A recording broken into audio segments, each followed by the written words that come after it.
વડોદરા શહેર પોલીસ દ્વારા નવાયાર્ડ વિસ્તારમાં સર્ચ ઓપરેશન ભારતીયોને ગેરકાયદેસર રીતે રહેતા 200 થી વધુ બાંગ્લાદેશીઓ શંકાસ્પદ યુવાઓને પોલીસે ડિટેન કર્યા.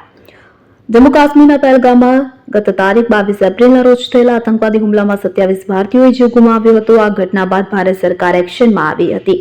પહેલગામમાં આતંકવાદી હુમલા બાદ ગુજરાતમાં પણ હાઈ એલર્ટ છે. ત્યારે ગુજરાતમાં ગેરકાયદેસર ઘૂસણખોરી કરી વસતા બાંગ્લાદેશીઓ સામે ગુજરાત પોલીસે લાલ આંખ કરી છે. વડોદરા પોલીસે ઓપરેશન ઘૂસણખોરી હાથ ધરી શહેરના તમામ પોલીસ સ્ટેશન હદ વિસ્તારમાં વધુની તપાસ હાથ ધરવામાં આવી છે. વડોદરા શહેરના નવાયાર્ડ ખાતે પોલીસનું સર્ચ ઓપરેશન કે જેમાં joint police commissioner Leena Patil, Vadodara શહેર police DCP zone 1 Julie Kothiya, Ajay Gadhvi, Gorwa PI K N Lathiya Gadhvi, Fatehganj PI સહિત પોલીસના જવાનો દ્વારા નવાયાર્ડ વિસ્તારમાં રહેતા ગેરભારતીયો અને ગેરકાયદેસર રીતે રહેતા શંકાસ્પદ બાંગ્લાદેશી યુવાઓ 200 થી વધુ યુવાઓને ડિટેન કરતી ફતેગંજ પોલીસ સ્ટેશન ખાતે તથા ત્યાં નવાયાર્ડ નાગેર ભારતીયો અને ગેરકાયદેસર રીતે રહેતા 200 થી વધુ બાંગ્લાદેશીઓ વધુ શંકાસ્પદ યુવાઓને ડિટેન કરી તેઓની પૂછપરછ અને તમામ પ્રકારના પુરાવાઓ એકત્રિત કરવાની કાર્યવાહી હાથ ધરવામાં આવી હતી.